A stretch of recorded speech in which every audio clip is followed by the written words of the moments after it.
they had That all is, this escalator. wait, what? The That ones is that so were getting out were nice. just- Do you know each other? For some strange Okay. You know how they usually put it so when you push the escalator, you're looking at the vertical, so you think you're going, and you have to Yeah, hold it down. you're gonna fall. You have to say that. One is like has a lot of human in it, and there's another one has like live narrative for it. That's a lot of meditation. That's a lot of meditation. Yeah. Oh yeah. So like I'm trying to see like what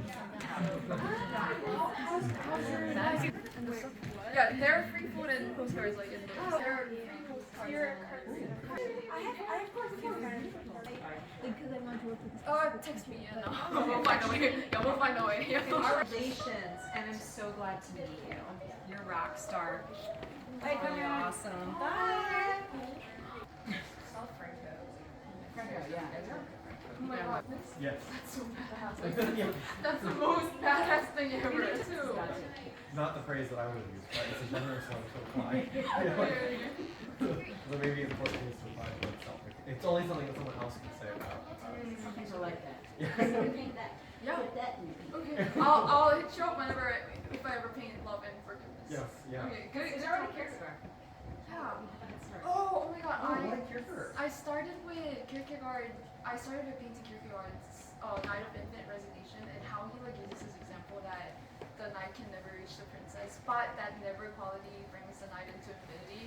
So don't be sad even if your crush never loves you back. And I had a crush on someone who would never love me back, and I was like, thank you Kierkegaard. I feel so much better. So that's how like the whole franchise of art philosophy started. Yeah. I love that. Wait, is it? It's on my website. It's on your website. Yeah, Okay, yeah. excellent. It's really beautiful. Oh, and you also wrote something about Iris Murdoch. Yes, I love Murdoch. Yeah. I'm working on a children's storybook for about Murdoch. Yeah, congratulations. This is amazing. Musician, painter. Hi! How are you? Mark? Nice to meet you. Nice to meet you, Mark. I love your earrings. Oh, thank you. Very cool. Are you a philosopher? Am I a philosopher? I think so. Yeah, I think so. Okay, cool. Cool. He's also director of graduate studies. Really? Wow. It was when I got out. Oh my god. How do you like directing? He's also a musician. Really? Oh, musician. Yeah. What? I'm sorry, I didn't hear. What instrument do you play? I play guitar, but you know, I haven't picked it up in, since COVID went away. The best photographer in St. Louis is in Boston right now, so he's yeah, which is great. Yeah, okay. Thank you. Oh my god, epistemology, thank you for coming. Oh my god. This is Susanna, my curator. This is Haley. We met at Yale.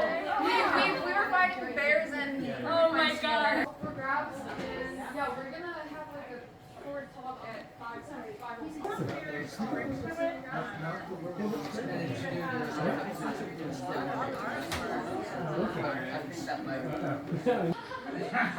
Don't you see the resemblance?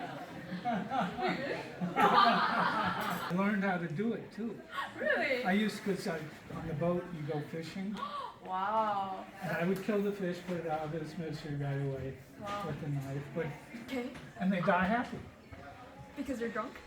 because whatever. Okay. But it works. Okay. Wow. You might want to talk to my dad about more fishing. Okay, microphone and start, but we're going to use the microphone. I am not the French.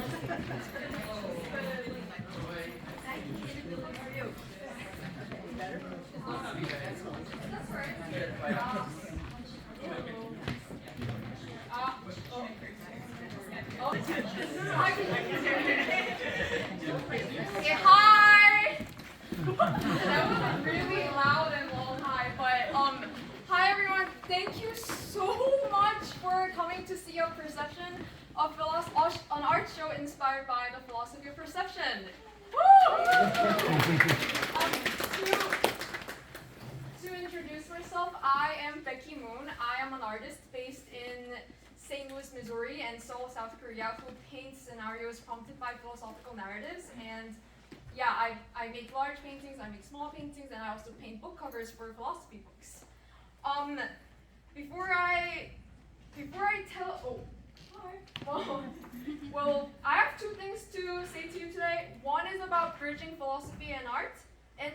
is about our show, Sea of Perception. And before I dig in deeper, I would like to first thank some people. And I would first like to thank my wonderful muse and curator, Susanna Siegel. Thank you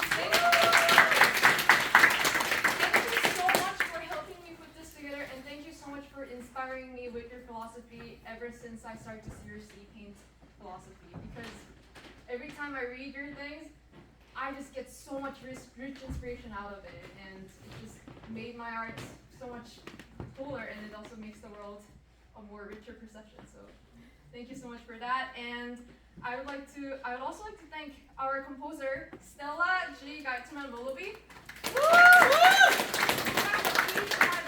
The air around us playing inside the library, and it's gonna play louder once the speech is over. And yeah, Stella has composed a piece, and she has made 3 more iterations about it to play at this event, so please enjoy. And yeah, she will soon give a little speech explaining about how her piece relates to perception. And I would also like to thank the Harvard Department of Philosophy. Oh my god, I just can't believe the people I've seen like on Phil people and on department websites are like actual people, and that they are standing here right now. Oh my god. And the Mindra Center of Humanities for sponsoring the show. And to my team in St. Louis for helping me print, pack, and paint, Farouk, Eric, and Karen. And lastly, to my parents who flew from Seoul, South Korea to see my show. Wow. Thank you for coming. Yeah, okay, so it's not gonna be too long, I promise. Okay, so why bridge art and philosophy? The world exists as this ever-changing space and entity, and there are so many ways to bring about change. And I believe that change comes from the within. And before I was an artist, I was a human rights activist, and I wrote a petition in South Korea about securing women's rights, which got 60,000 signatures, and I was on the news more than 30 times. But during the process, I realized that it is not only the hard powers like laws that bring changes, but it's also the soft powers like art and philosophy that really changes the way you perceive things. So I thought, why not combine both of them? Because philosophy is fun, art is fun, so if you combine it, it's fun squared. Wow! The way I work is, whenever I read a text, I have this strange synesthesia where I always see a corresponding image or a color, and it's strangely really consistent. Like, Hume is always purple and blue, Kant is always metallic, and epistemology always has animals! Please tell me why! Maybe I suspect it's because of the barn example and the cat example, but it's really crazy. And I want to believe that I see what lies beyond the lines of text. And when philosophers write, I believe that they transcribe the original nonverbal phenomenon into text, and when I revert that into a nonverbal visual form, I tie the horseshoe into a knot and try to transcribe the original phenomenon that the philosopher first witnessed. So it's like, yeah, in a way, like putting words back into how they originally existed as pure phenomena. And yeah, I just find it so powerful and meaningful. And Susanna called my piece, Seeing Stars, a philosophy lesson on a canvas. So I'm just so excited to finally show the powerful synergy that art and philosophy can bring about. And, okay, part 2. Here's how Sea of Perception started. 2 years ago, I got a commission from a philosopher, and she asked me, Becky, can you paint me something about trees and perception? And the 2 arguments in philosophy of perception about trees that came up to my head instantly was Susanna Siegel's tree argument and George Berkeley's if a tree falls and no one's there's a tree here, it doesn't make a sound. And Susanna's tree argument is, do you want to like hop in and like It's like if you learn how to distinguish pine trees from a group of trees, your experience of seeing trees will change. And I drew that, and yeah, and I've always been fond of Susanna's philosophy because it can apply to so many places, and perception is everywhere, and I've always been yearning, and I've always had that thirst for someone to help us figure out what we are actually seeing and what's actually going on in our perception. So yeah, and then I did a cover for the Washington University Review of Philosophy, which is this image right here. And Susanna was one of the writers in it, and she wrote this piece called Vigilantism and Political Vision. And then she emailed the editor that she liked it, and I was like, oh my god, maybe we can collaborate. And ever since we have been talking, and we have been doing studio magic, making paintings, and here we are today. And I'm just so honored that I got to condense a lifelong work of a philosopher into a singular image. And it's just been so great working with a living philosopher, because I couldn't ask Kierkegaard, like, hey man, like what? He's not gonna reply. So all the conversations that we had about art, philosophy, and life, it was just all wonderful. And I'm so glad that we're finally here, and thank you so much. And now our musician Stella Gaitman-Willoughby is going to talk about her piece.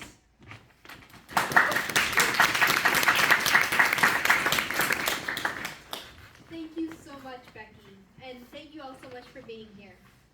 Hello, my name is Stella Gittleman-Willoughby, and I'm the composer of The Air Around Us for Voices and Piano, the composition for tonight's exhibit.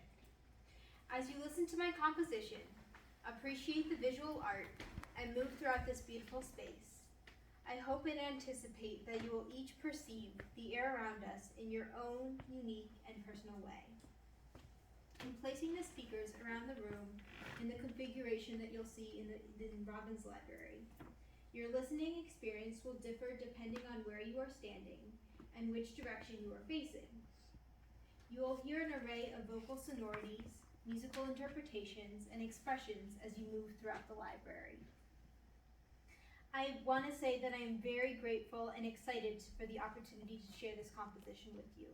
Thank you so much to Becky Moon and Dr. Susanna Siegel for inviting me to be a part of this collaborative project, and to Harvard University Department of Philosophy for providing the space and resources for us to make this project a reality. Thank you as well to the musicians and engineers who have devoted their time and musicianship to making the recording you will hear tonight possible. Thank you for coming to see a perception, and I hope you enjoy the air around us. And I will turn it over to Susanna Siegel.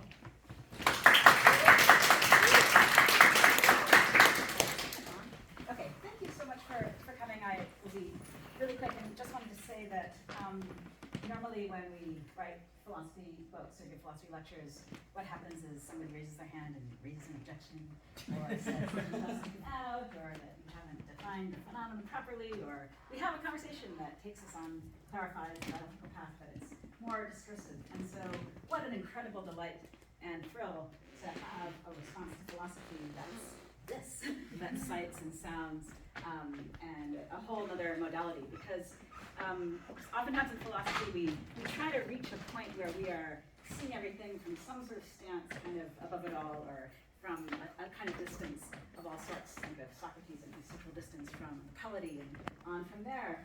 So it's sort of nice to be seen by artists, for philosophy to be seen with what I think Iris Murdoch might call loving attention. So I hope we can give some loving attention right back to this incredibly talented, creative artists who have seen us. So thank you so much to both of you.